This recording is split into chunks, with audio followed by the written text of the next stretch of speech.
But to be the man, you gotta beat the man.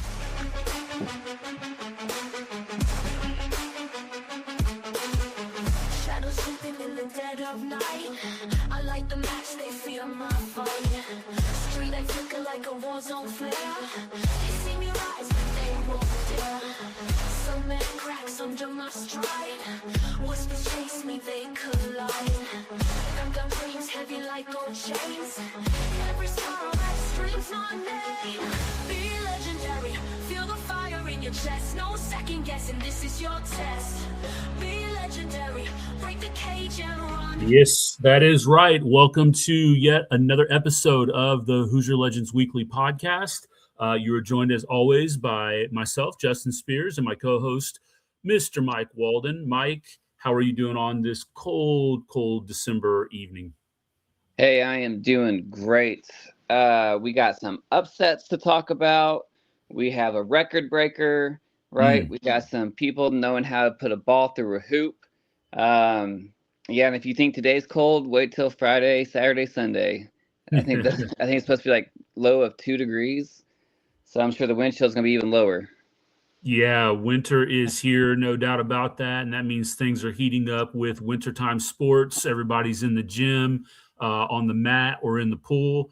And so, as we've said before, lots of great stuff happening here in these winter sports. I get the privilege of being able to check out some wrestling and swimming, having a wrestler and a swimmer.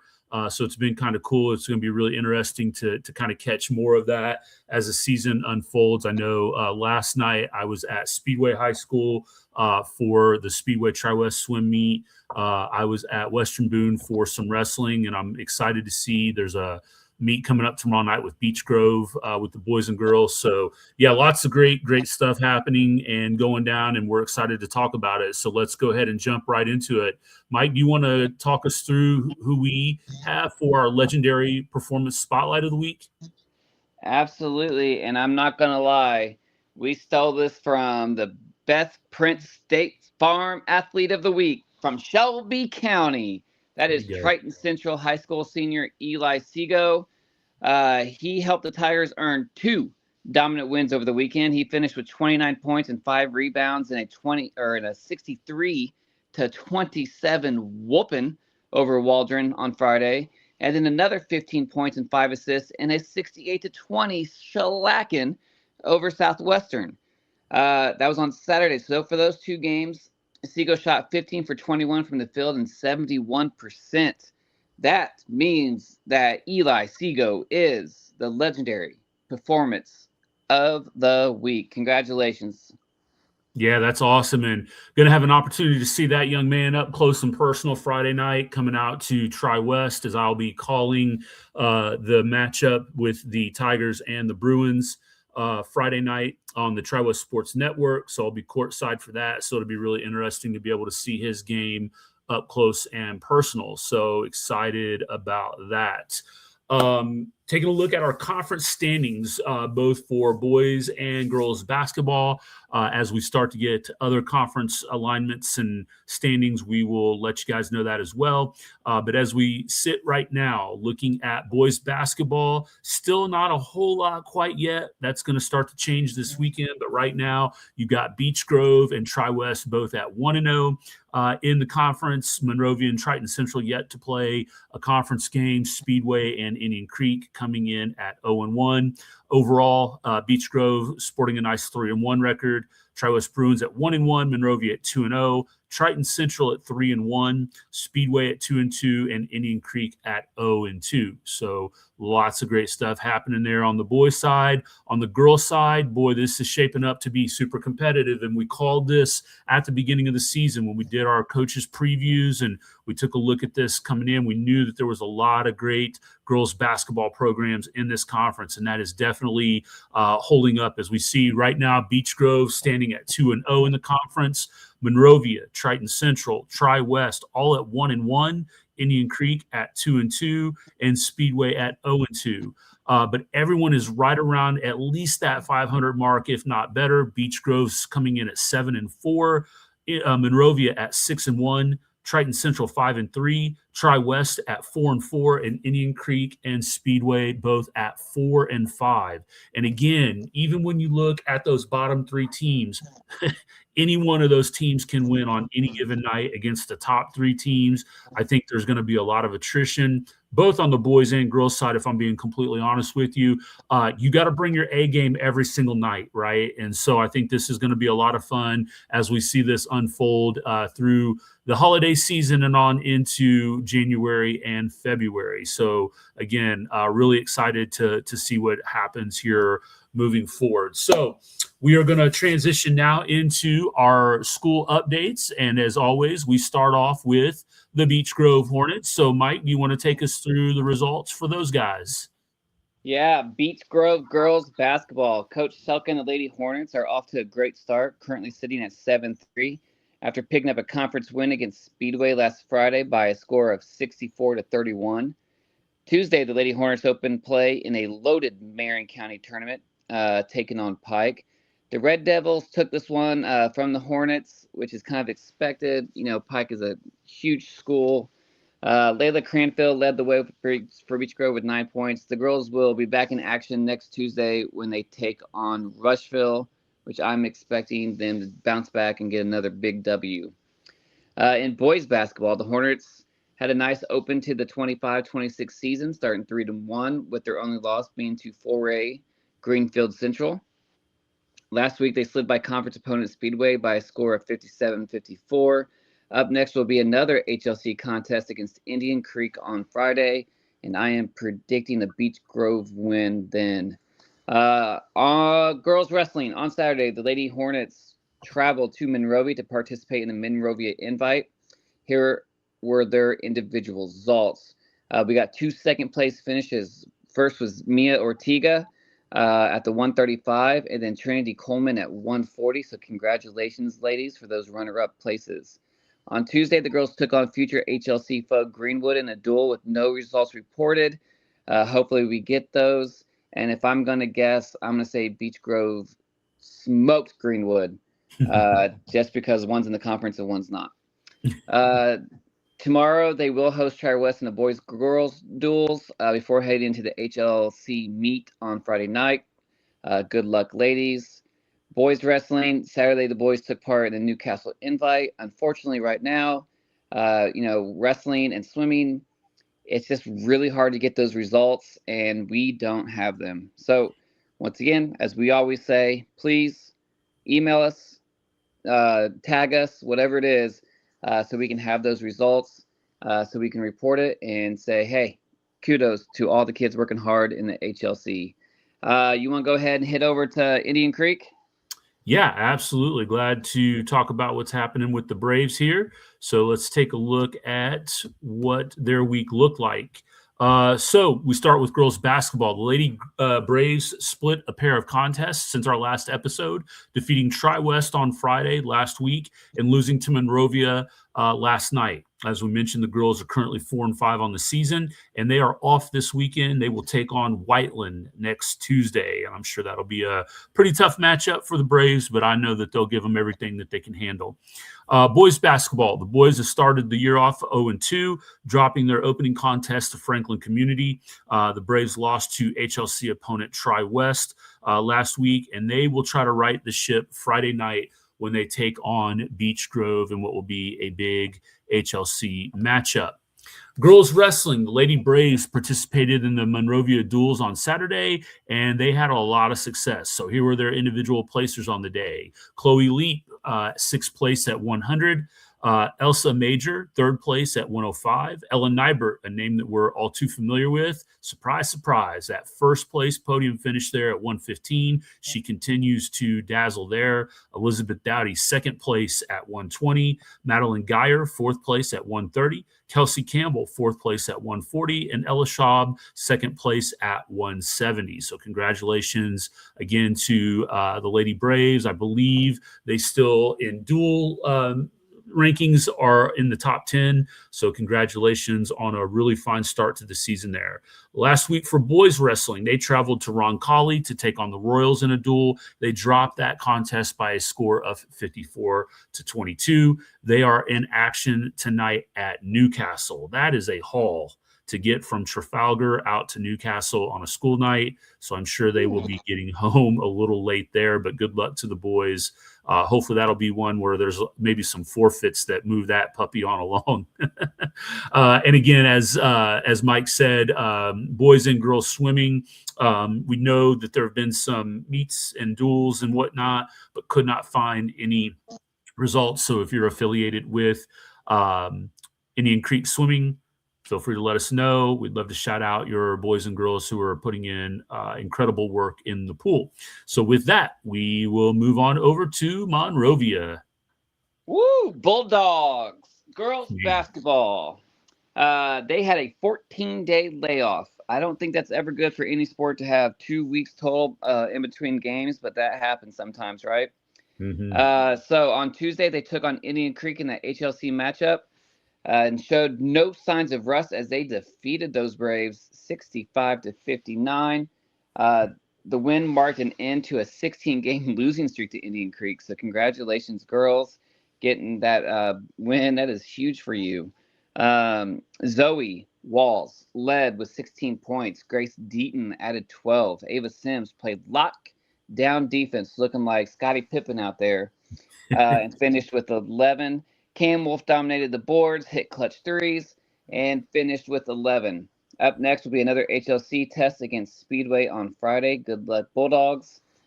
Boys basketball. The Bulldogs started their season with a win over Eminence, which is not fair because last time I checked, Eminence was still playing 7th graders on their varsity team. Any true facts on that? Or am I just making stuff up? I don't know. I mean, there may be some validity to junior high kids playing up at the varsity level down there. I swear when I was in high school, that's how it was. I think they had like 20 kids per class. I'm not sure what it's like nowadays. Yeah, it's probably pretty close, I would imagine. Then the Bulldogs had their game against Cascade, which I used to like, but they're getting too much press, so we're going against Cascade again. That got postponed due to their football team making it to state and win in state. Congratulations, Cascade. I do like it because it's really getting close now that Danville is the only team in the county to not win state. I think Avon hasn't either, right? But Avon's won other state championships. I don't think Danville has won a state championship in anything. Oh, wow. Okay. Do you know if they have? Not that I'm aware of. Hey, you know what? Even if they have, we're going to say they haven't. That's right, because we can do that. It's our show. That's right. Everybody else in the county's won something, but that stupid team hasn't done anything. I'm just joking. There's fine people. Let's see. Let's go back on track. I apologize. And hey, this is not a typo, by the way. When you read this next line, I just want you to know that. Are you serious? That is 100% accurate what you're reading. Monrovia picked up a game against MTI Knowledge. Do we know where MTI Knowledge is? It is on the west side of Indianapolis. It's located at 34th Street. And I assume they're playing middle schoolers? It is a charter school. I will say that. And I actually posted something on my Facebook related to this because this sparked my curiosity. So I went to Harrell and I looked to see what the rest of their schedule would look like. And it looks exactly like what you're about to say. Wow. So from what I have to imagine, the biggest win in Monrovia basketball history, 103-8. Yeah. 103-8. A 95-point win from the Monrovia Bulldogs. Wow. Yeah, there it is. You know, guys, I'm going to say this, and you can get mad at me all you want, but there's a reason why Tri-West doesn't like Danville. And I say that because Monrovia has a new coach from Danville. This is what happens. Now that's kind of like, you know, just playing, not really being serious there, but right. I mean, because if MTI Knowledge is, I mean, if that's really that bad, and that's what their every game's looking like, I can't blame the head coach on that. But man, right. Wow. We talk about this in football sometimes, right? I think who were we talking about? Like Tri Central or Triton? Not Triton Central, but like there was another county that just played JV. Maybe MTI Knowledge just needs to play a JV schedule. That's right. Yeah. Because this isn't helping anybody. No, 100%. You're right. So getting back on track, they will now turn their attention to Speedway as they take on the Spark Plugs Friday night in an HLC matchup. Girls wrestling, the Lady Bulldogs participated in their invite on Saturday. Kaylee Williams got 5th place at 120, and Hasmali Joseph 3rd place at 135. So congratulations, ladies. In boys wrestling, the JV Dogs participated in the Columbus East invite over the weekend. On Saturday, the varsity squad made the quick trip up 39 to Cascade. Monrovia Wrestling went undefeated at the Cascade 5-way duels on Saturday. Key wins of 42-30 over Owen Valley and 37-34 over Cascade. And you got to ask yourself, that Cascade's football team has a lot of wrestlers. Are they in wrestling shape yet? You know what I mean? I think they'll get there. I'm not sure if I'm not bad-mouthing Monrovia on this. Hopefully it would still win. I just don't know. They haven't had much time to practice. Right. Gavin Ash, Broden Goodman, Evan Lyons, Brady Denny, and Sean Gaston were undefeated on the day for the Bulldogs. Congratulations to that. That's amazing. The varsity Dogs are set to wrestle in the dual meet Martinsville tonight and will participate in the Columbus North duels on Saturday. So congratulations, boys. Congratulations, Monrovia. And we are going to head to the west side of Indianapolis. West side. All right, here we go. Girls basketball, the Lady Spark Plugs entered the Marion County tournament Tuesday as they took on the Franklin Central Flashes. FC was too much for the Spark Plugs in this one as they are now out of the Marion County tournament. They will face a tough Monrovia team on Friday, so good luck to the Lady Plugs there.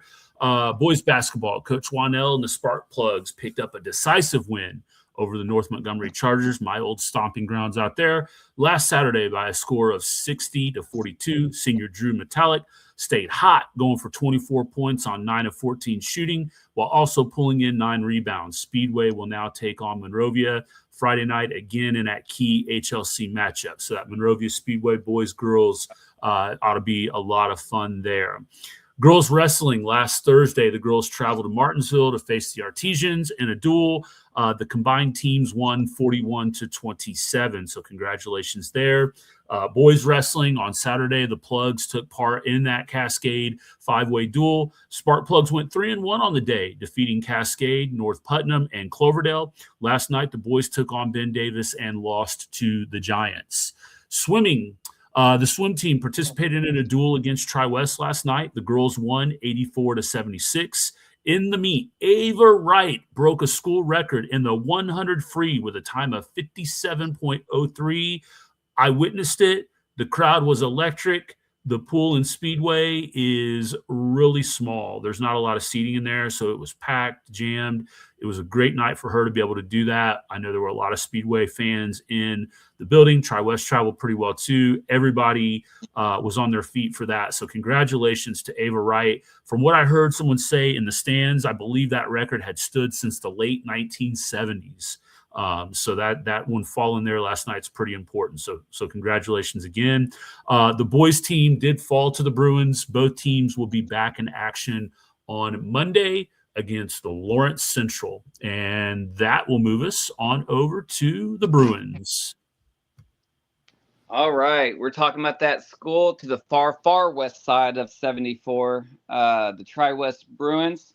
Girls basketball dropped a contest to HLC opponent Indian Creek last Saturday by a score of 50-37. Point guard Anaya Anthony led the Bruins with 11 points. Freshman Julia Middleton had a solid showing with 6 points and 10 rebounds. The team will be back in action last night as they took on Triton Central and pulled off the upset of the Tigers by a score of 68-61. I believe Anaya Anthony quoted, "Upset?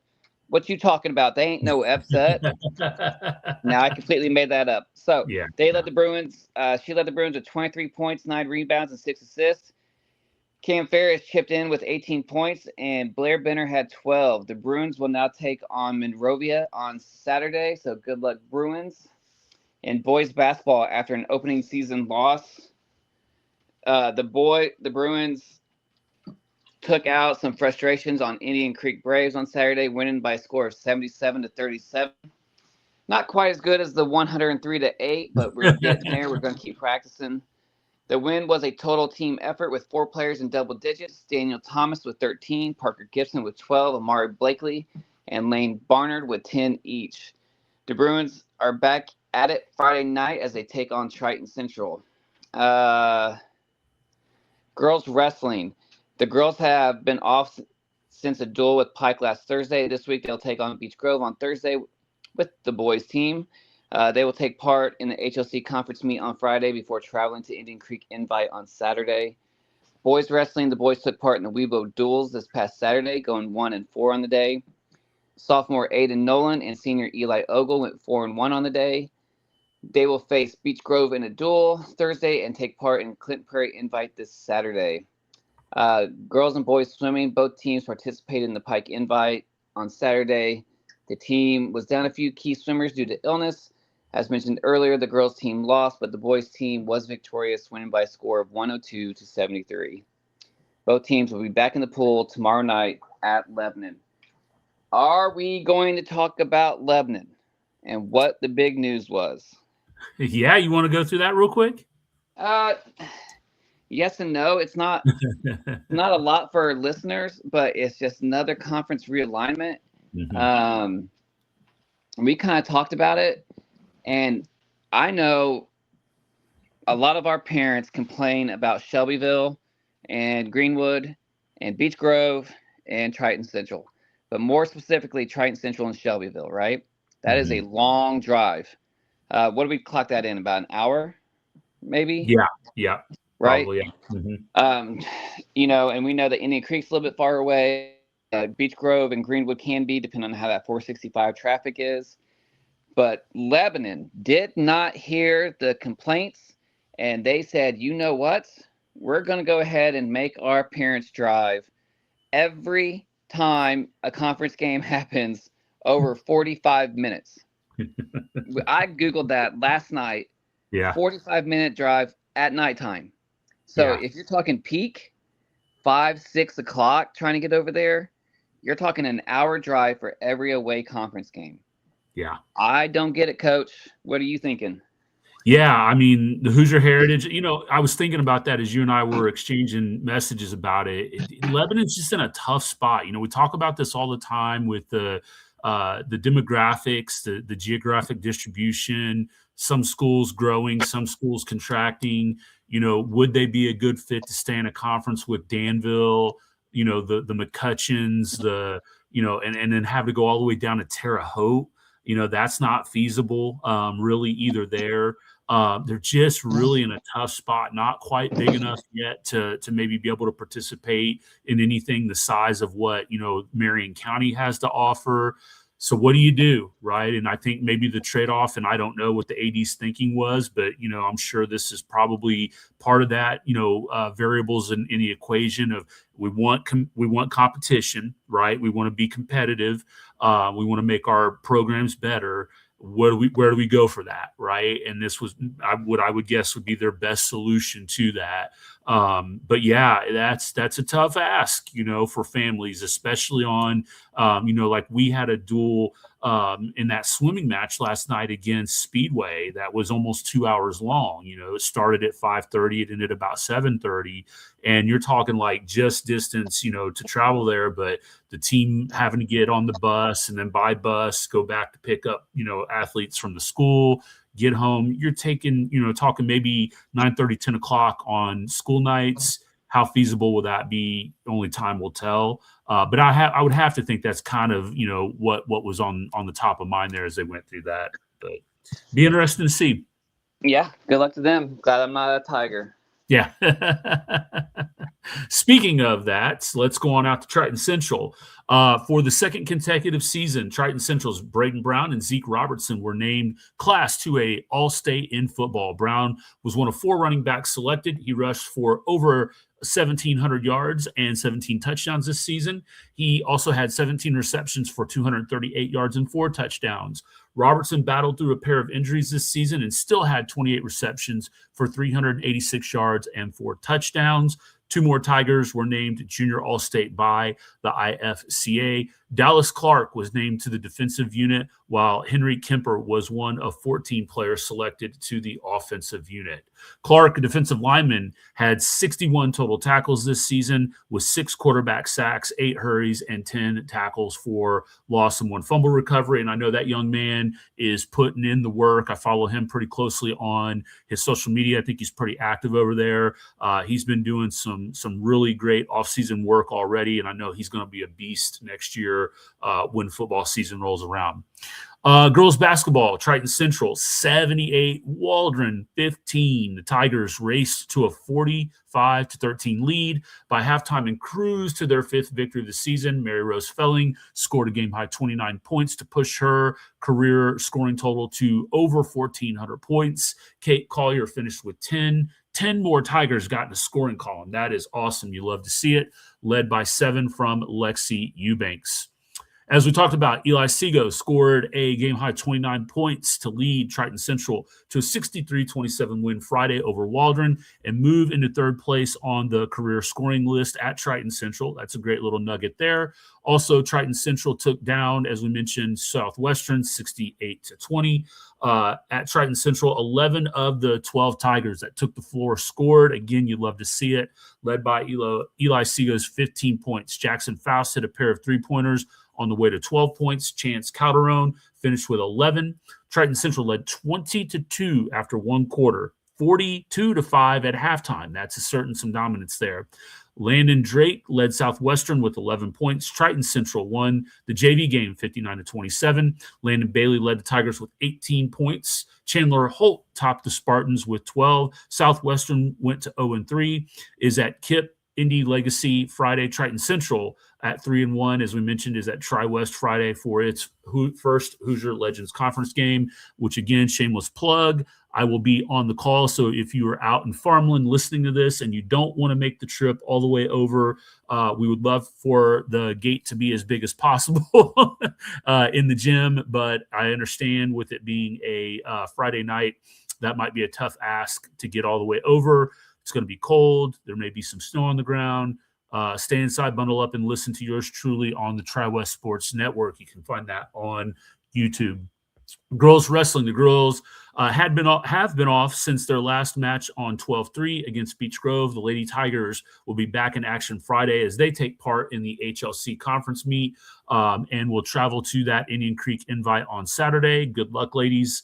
For boys wrestling on Saturday, the Tigers took part in the New Pal invite. They went 2-1 on the day, dropping their match to New Pal, but defeating Eastern Hancock and Bishop Chittard. The boys will be back on the mat tomorrow night against Union County before traveling to Shenandoah for an invite on Saturday.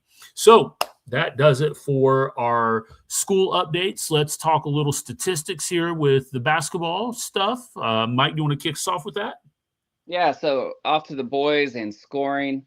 We looked at the top 5. I'm only going to give us the top 3 because, unfortunately, when we put it in for Max Preps, Indian Creek is only showing 1 game in there. Speedway, Triton Central, and Beech Grove all have 4 games in there, and those guys are like numbers 1, 3, and 5 when it comes to points per game. So that's who we're going to shout out for this. So no hate towards anybody else. It's just that the other ones have only put in 1 game. So leading the conference right now is Drew Metellic. He, from Speedway, he's averaging 30 points per game. He's played 4 games, scored 122 points. It's pretty freaking awesome. That's a lot of baskets. Nice job, Drew. Eli Seago, as we talked about earlier, from Triton Central, through 4 games, is averaging 24 points a game. And number 5, Bishop Moore, who we've mentioned a couple times in this podcast, is averaging 14.5. When we look at rebounds, once again, the number one person rebounds per game has only played one game. So we're not going to mention him. We're going to go to the next one, and that is, of course, Bishop Moore. He has played 4 games and is averaging 9.5 rebounds per game. Drew Metallic, as we've mentioned before, is averaging 8.8. AJ Amos from Beech Grove, 8.5. And Kendrick Kaiser from Speedway, 5.5 rebounds per game. When we're looking at assists, we're only going to talk about 2 kids. One's played 2 games, one played 4. Ryan Miller is averaging 3.5 assists per game. And Eli Seago from Triton Central is averaging 3.2 assists per game. You want to hit the girls? Yeah, absolutely. Looking at our scoring update, we know that this is going to be a tight race all throughout the season. Mary Rose Felling still on top here with Triton Central, averaging nearly 26 points per game. Followed closely behind with Zoe Walls, coming in at just under 21 points per game. Alexis Sichting from Indian Creek coming in at just under 16 at 15.8. Madeline Metallic at Speedway, 14.1. The basketball genes must run in the family there. And then Anaya Anthony from Tri-West coming in at number 5 at just under 14 points per game. When we take a look at our rebounding leaders, Alexis Sichting with 6 games played comes in with a 9.7 point average per game. So she's averaging almost a double-double. Madeline Metallic coming in at 9. She's just in that ballpark as well. Harper Moore getting it done, 7.8 rebounds per game. Blair Benner from Tri-West coming in at 7.3. And Haley Clampett from Speedway coming in at 7.1 rebounds per game. When we take a look at the assist numbers here, Quinn King out at Triton Central, averaging 7.3 assists per game. Reagan Ferris at Indian Creek at 4.5, along with Reese Tunnel. So the Lady Braves really sharing the ball well there. And, you know, as I talked about in our last episode too, one of the things that's really impressive in particular with Reese's numbers is that she is averaging her assist to turnover ratio is less than 1, which is always fantastic when you're in that range there. Anaya Anthony's coming in at 3.9 assists per game, and Alexis Sichting, who is making her name into all 3 categories, coming in at 3.7 assists per game. So that is going to do it this week for our episode. Mike, anything else that you would like to discuss before we bounce out? No, man. Really, really, really enjoy this. Really, really think that the Hoosier Legends basketball is going to be amazing and fun watch all season long. So I'm really looking forward to it. Looking to see how the wrestling goes and swimming. Yeah, I think this HLC basketball though, I think that's going to take the cake this year. We'll see. We'll see what happens. Yeah, and I'm really excited to be able to get back in the booth calling these games. I've missed the first couple for various different reasons. I was out of town at the start of the season for Thanksgiving, and then I had a family conflict with the game the other night. I was at swimming last night, so I wasn't able to call the Tri-West girls game against Triton Central. So I'm really excited to be back in the booth Friday night for the boys game. And then I think we're going to also try, I don't know if I'll be on the call or not, I'll have to see. I doubt I will be, but Saturday I think we'll also call that Monrovia Tri-West game there. And again, for those in the conference that want to catch those matchups broadcasts, I think we're going to try to show all of the boys and girls games at Tri-West. We may be able to travel a little bit. Those are on the Tri-West Sports Network, so you can check those out there. All right, well, that will do it for another episode this week. We thank you guys again so much, as always, for helping us grow the show with likes, comments, and shares. Continue to do that, and we really appreciate it. We'll see you again next week for another episode of the Hoosier Legends Weekly.